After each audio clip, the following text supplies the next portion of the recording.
Is the adoption of stablecoins eating away at potential adoption of Bitcoin? How do you view that relationship there? And is it a net positive or a net negative for Bitcoin? I think it's a net positive. I think it's harmonious. Bitcoins are not great as a payments network. People don't want to be buying everyday things with a unit of value that is fluctuating. It's the best store of value the world has ever known, in my view. And it should play that role. And stablecoins is the best payments network in the world. All right, guys, bang, bang. I've got Peter here with me. Peter, in our conversation about stablecoins, I thought a perfect place to start was just how big these stablecoins have gotten. You all recently put out a paper that talks about $11 trillion being settled with stablecoins in 2022. In context, that number is almost the same for Visa. What's going on and why are stablecoins so popular? Yeah, it's huge numbers. I think it's numbers that stun a lot of people. And the growth has been really incredible. It's great to be back on the show. Thanks for having me on. I was last on 3 years ago talking about stablecoins. And back then, stablecoins were 6 billion outstanding. They're now over 125 billion outstanding. Volumes at that time were very, very small. And now, like you said, they're Visa scale in the amount of value that's being settled on blockchains using stablecoins. And that is just on-chain settlement. That does not include exchange trading volumes. This is actual on-chain settlement. And it is, as you mentioned, $11 trillion last year. That is roughly the same as the Visa network and almost 10 times PayPal, for another sense of comparison. And another great statistic that Nick Carter just put out is that actually 70% of the value that's transferred on blockchains is stablecoins. So stablecoins are it's a killer use case. It's a dominant use case, frankly, for blockchains. And what we're seeing here is that there is an insatiable demand around the world for US dollars. People want to save in dollars. They want to transact in dollars. If you look at commerce around the world, the vast majority of commerce is already done in dollars. But there's also a lot of people that don't have access to dollars, or using dollars is very costly. It's inconvenient. It takes a significant amount of time. And with stablecoins, it's an open network dollar that effectively anyone in the world with an internet connection can hold and transact in a dollar. And that dollar can move around the world close to instantaneously and close to free. And that is a very strong value proposition for lots of people and businesses around the world.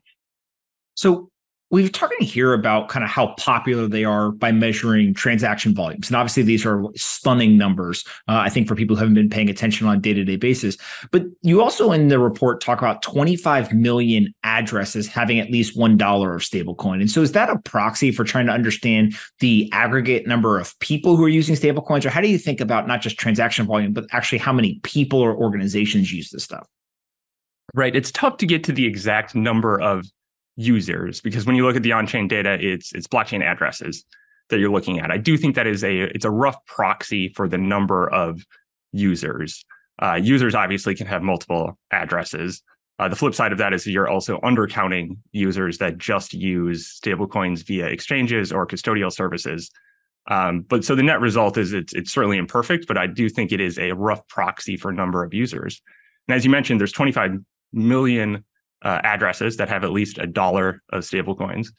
So that I think that's a proxy for usage. And interestingly enough, out of those 25, most of those 20 million addresses have between $1 and $100 of stablecoins. So there's a very large number of small dollar holders and users when you look at how stablecoins are being used. And then another way to look at it is how many of those addresses are actually active, because obviously there could be people abandoned addresses or forgot about them or whatever. But there's a huge number of active addresses, and there's actually 5 million addresses, weekly active addresses, sending stablecoins. And that is for folks that have read the report that I just put out on stablecoins, that is the chart we started with, is weekly active addresses, because the growth of weekly active addresses using stablecoins has been relentless. It's up and to the right. Bull market, bear market, prices go up, prices go down. It doesn't seem to matter. More and more addresses and effectively more and more people are using stablecoins. The growth is unbelievable. So when we see kind of bull and bear markets, one of the interesting data points you guys point out is that stablecoins are decoupling from a lot of this exchange volume. So you're continuing to see growth, but also you're seeing that even when there is some sort of decrease in the market cap, it's at a very different kind of degree or severity. Talk a little bit as to why do you think this decoupling is happening? Is it because the other assets are more speculative in nature and this isn't, or is there some other reason? Yeah, absolutely. I think that is what is happening. And that is one of the reasons that we wrote this report. We started this report almost a year ago. And the genesis for this was that I was hearing a lot of narratives, and I'm sure you hear these narratives as well. And the two things that a lot of people say are, one is that crypto is just for speculation. It's all trading, it's all gambling. There's no quote unquote real world use cases, or there are very few of them. And then the other one, specific to stablecoins, is that as the market cap of stablecoins started to come down, I started hearing people saying like, okay, stablecoins, it's not working. Like this is not being used. It's a failed experiment, those types of things. And I did not think that those narratives were true. So I wanted to dive into that and see, okay, what does the data tell us on how stablecoins are actually being used? And we saw, as I mentioned, the relentless growth of active addresses, of transactions, of those types of things. But we also saw, as you mentioned, a decoupling of stablecoin volumes from exchange volumes. Exchange volumes, if you look at starting at the beginning of 2022, when things were hotter in the crypto markets, volumes on centralized exchanges and decentralized exchanges, those are down about 60% or more since that time period. And during that same time period, stablecoin volumes are roughly flat. And the number of active wallets and active users, or active number of transactions are all up significantly.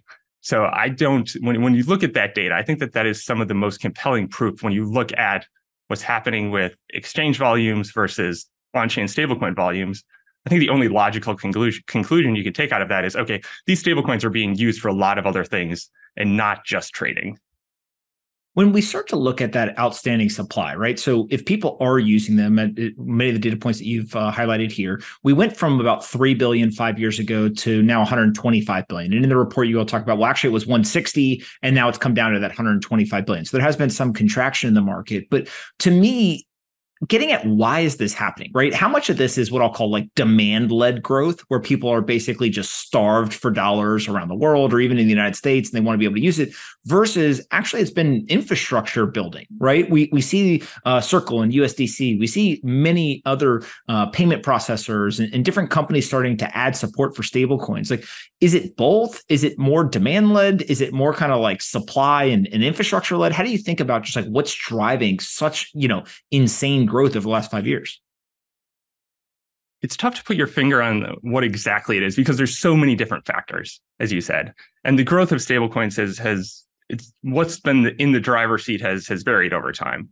When stablecoins started and Tether got a lot of traction starting in 2018, went from effectively nothing to $3 billion in 2018.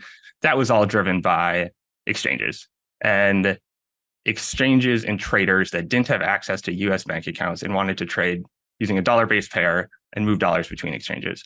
And that is what gave stablecoins the initial growth. And then what you had exchanges around the world add stablecoin pairs. So now you have effectively anywhere in the world, you can go from a local currency into a dollar via a local cryptocurrency exchange. So that infrastructure build out has been just absolutely massive over the last several years. And that infrastructure build out was not built out to enable stablecoin movement around the world. It was enabled to help these exchanges. But the end result of that is that we now have a system where you can get to dollars and move dollars and get out of those dollars in almost every currency in the world quickly and cheaply. And then on top of that, you have folks like Circle and others that are building infrastructure, especially for stablecoins. And then you have this whole really explosion of companies now that are building applications on top of this specifically for stablecoins. Because the way that a lot of these transactions work right now, it is between exchanges and people are using crypto exchanges to do this. But a crypto exchange really isn't meant for if you just want to save and spend in dollars in stablecoins. It's not something you're going to recommend that your mom use, for example. But now there are applications that are being built specifically for you're in Latin America, you're in Turkey and you want to save in dollars and you want to spend in dollars. We can make a great fintech app that does all these things and happens to use stablecoins on the back. And it's just a much more efficient way to do it. And it offers access to more people. And that's some of the most exciting stuff we're seeing right now.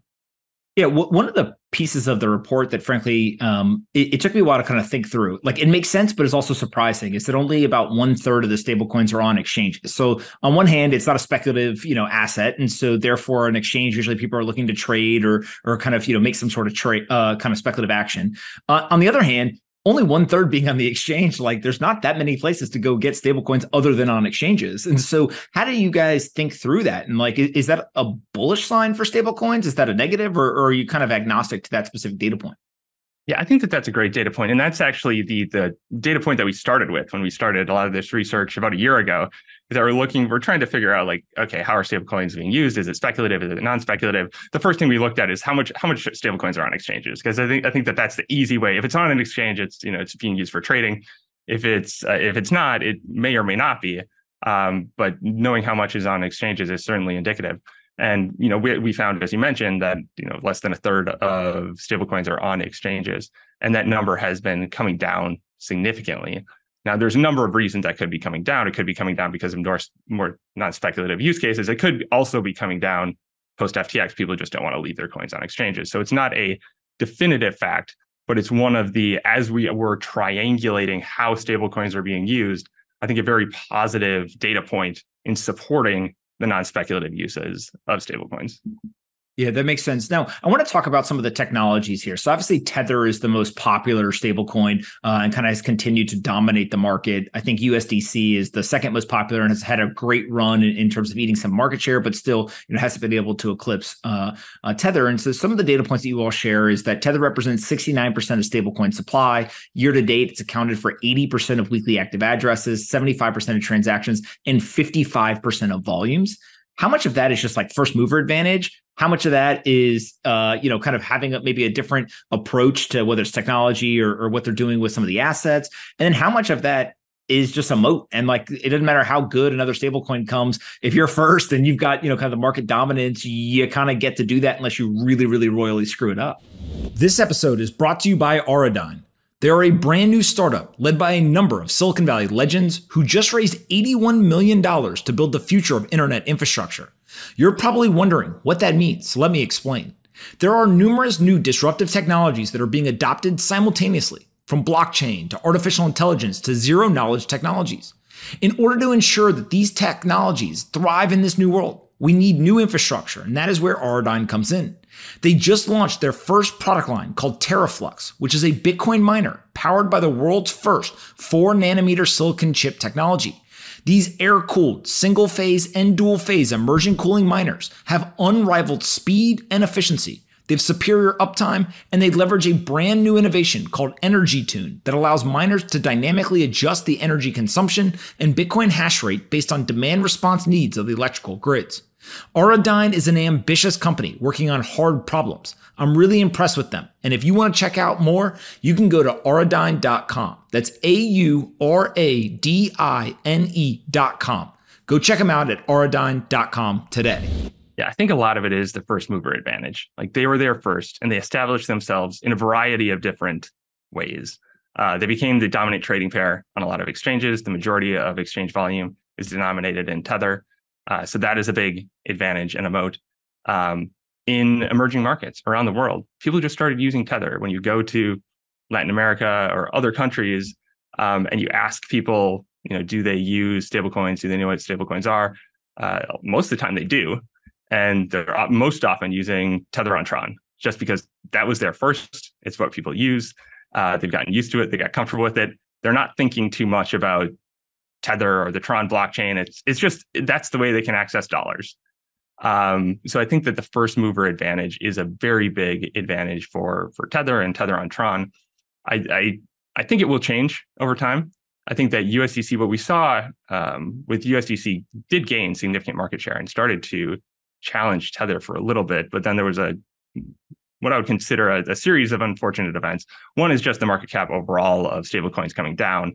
And if you're looking to redeem a stablecoin, go from a stablecoin into a dollar, Unfortunately, or fortunately, USDC is much easier to do. They have better customer service. It's easier to redeem. There's no redemption fee. That's very important. So if you're looking to redeem, which one are you going to redeem? You're going to redeem the one without a redemption fee. So it's kind of natural that more USDC is going to be redeemed than Tether, and that some stablecoins are going to be redeemed as we go from a 0 interest rate environment to a 5+% interest rate environment.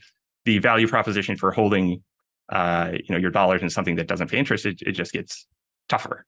So we saw flows out. A lot of those flows came out from USDC. And then on top of that, the regulatory environment has been tough in the US. You've had the SVB collapse. And even though that ended up not being an issue for Circle, it did. People freaked out over that weekend. That significantly hurt their volumes and the value outstanding over that weekend. So I think that it is, we were seeing what I thought was a positive trend in USDC gaining share. We had a series of unfortunate events that brought that share down. But I do think that USDC will, if you actually look at a lot of the underlying metrics, weekly active users, transactions, volumes are actually popping back after the SVB issue. Like, I think that they're on a good track. And then the PayPal entry is obviously just absolutely massive. The scale of PayPal, the number of customers that they already have 400 million users. They have hundreds of thousands of merchants that are using PayPal, and they're trusted by everyone. There's a survey. PayPal, second most trusted brand in the world in a recent survey. So people around the world trust PayPal, and now you can get a PayPal dollar.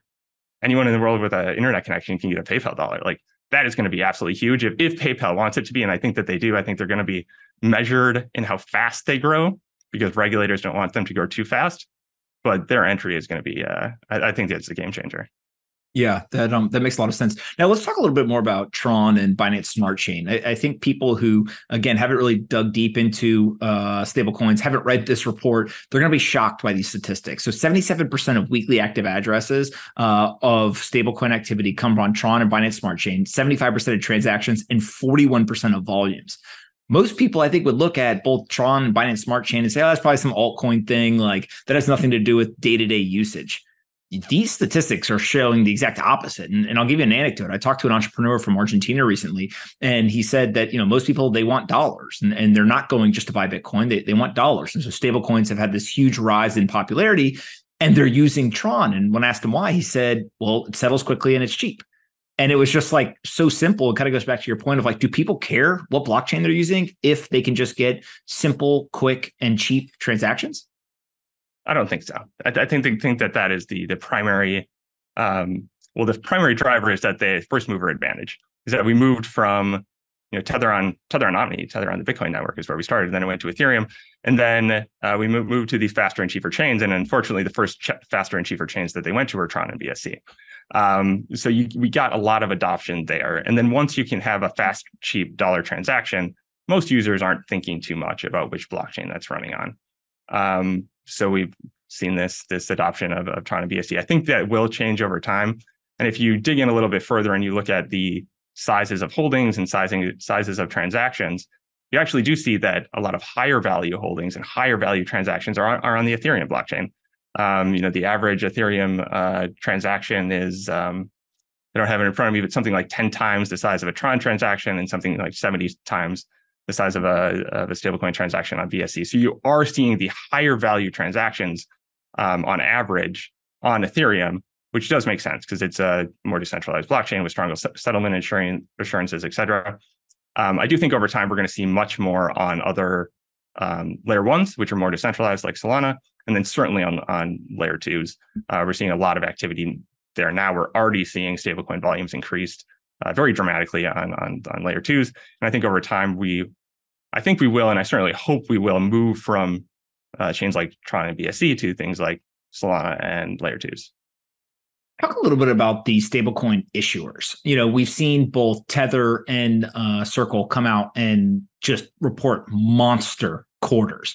Some of that is obviously being helped by interest rates going up in a very aggressive manner, but these businesses are shockingly big. How do you guys evaluate? Is it sustainable? Can competition eat away at some of these profits? What do you kind of foresee happening here? Yeah, they are absolutely monsters in terms of profitability. I think that's another thing a lot of people from the outside probably don't realize, that you have crypto businesses, Tether making $1 billion a quarter in profit. Like that's incredible. Is that sustainable? I don't think at this level it's not sustainable. I think that they are going to, one, eventually interest rates will come down somewhat. And also there's going to be competition from a number of angles. One of those angles will be interest-bearing stablecoins. I think we're going to see more interest-bearing stablecoins. There are issues there from a regulatory perspective that may be a security in the US. MiCA in Europe explicitly doesn't allow that. But there's going to be ways to pay interest on stablecoins, and that will be that will bring some of those margins down. And then I also just think you are going to see more competition from new entrants like PayPal. I think other entrants are going to come in, and that will put pressure on some of these businesses. But in general, this is a fantastic business, especially when rates are high. You effectively have zero cost deposits that you're earning 5% on. That's a great business. Talk a little bit about CBDCs, and do you see the private stablecoins competing with, replacing? Could they actually be hurt if central bank digital currencies come out from large central banks? How do you see these two things interacting with each other? Yeah, central bank digital currencies is not something that I think is actually something that would actually happen in most developed countries. And most central banks don't actually want to do a retail CBDC. If you talk to folks at the Fed, they have many times explicitly said they are not looking to do a retail CBDC. They have no interest in doing that. Any CBDC is more of a wholesale CBDC, which really at that point, it's very similar to what we already have in Fed and Fed now.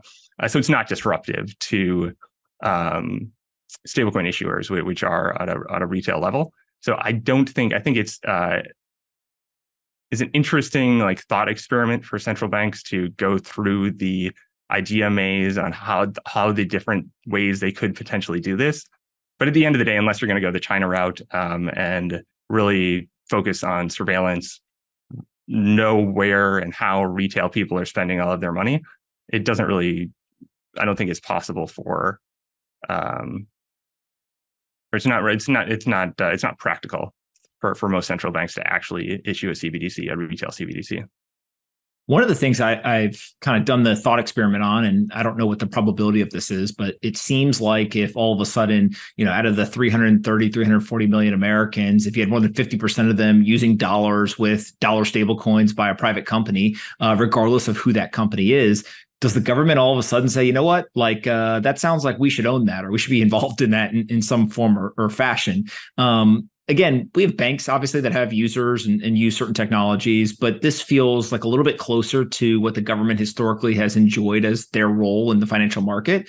How do you see that relationship? So if the government doesn't issue a CBDC, but the private companies become highly successful in getting adoption, does maybe the government's, kind of evaluation change?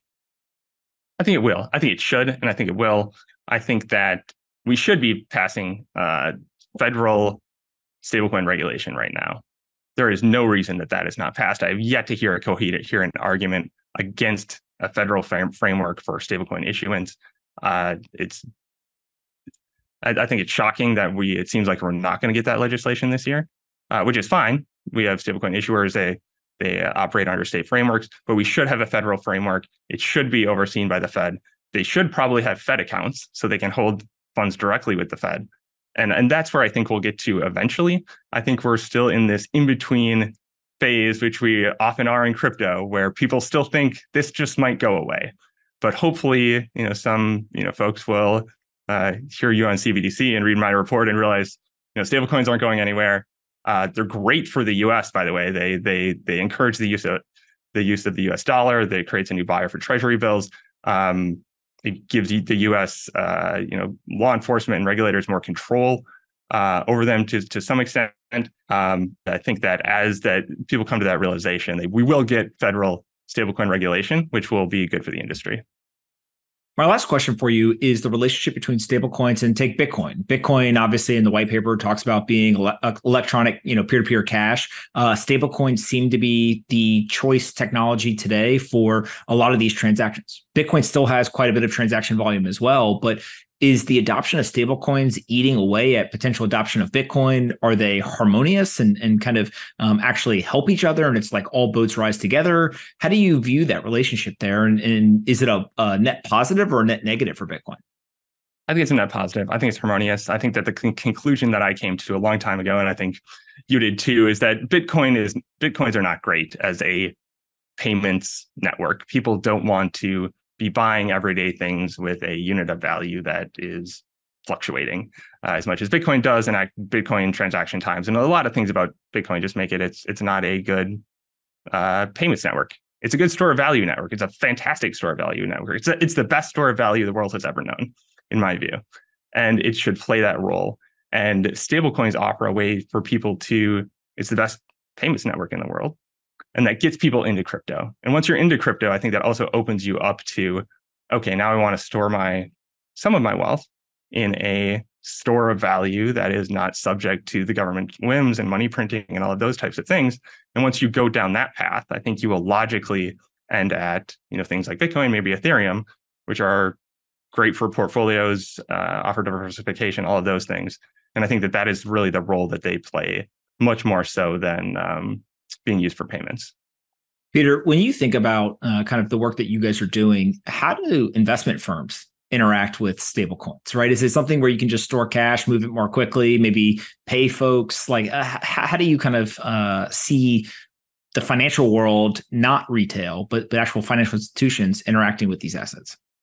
Yeah, so at Brevan Howard Digital, we're a very large macro hedge fund. With Brevan Howard Digital is our crypto division. In Brevan Howard Digital, we trade on many crypto exchanges, so we are dealing with stablecoins all the time to move money between exchanges. On the venture side, we will fund investments with stablecoins. So it starts to work its way into the operations of trading firms in those types of ways. And then I think you will see more and more of that. Like, okay, we're funding investments with stablecoins. Are there other things that we can do with it eventually? Again, a lot of that infrastructure needs to be built up, I think, before that's used on a more widespread basis. And I also think the value proposition for stablecoins in the US is not the same as it is internationally. It's a much stronger value proposition internationally. In the US, I have access to dollars. My credit card works just fine. I don't really need stablecoins, frankly. And Jeremy Allaire has said 70% of USDC adoption is outside the US. Tether adoption is much higher than that outside the US. And that's where the real value proposition is. And I think that's also why a lot of people in the US are surprised when you start giving them these statistics, is because the value proposition doesn't resonate with them. The value proposition of Bitcoin also doesn't resonate with people in the US nearly as strongly as it does other parts of the world, because we have lots of store of value and our currency isn't having massive inflation and all of these types of things. So I think that it's the US developed market perspective on stablecoins, on crypto, is often very different than it is in other parts of the world. I think that makes a lot of sense. Peter, where can we send people to find you on the internet, or find out more about Brevan Howard Digital, or even maybe read the paper that you guys put out? Yeah, you can find me on Twitter. I am at the Chicago VC. The paper is also posted on Twitter, so it's probably the easiest place to find it. Awesome. The all-time Twitter handle of the Chicago VC. Pretty clear what you're looking to do. I locked myself in there. Awesome. Well, thank you so much for doing this. We'll definitely do it again in the future. Thanks, Pomp. Appreciate it.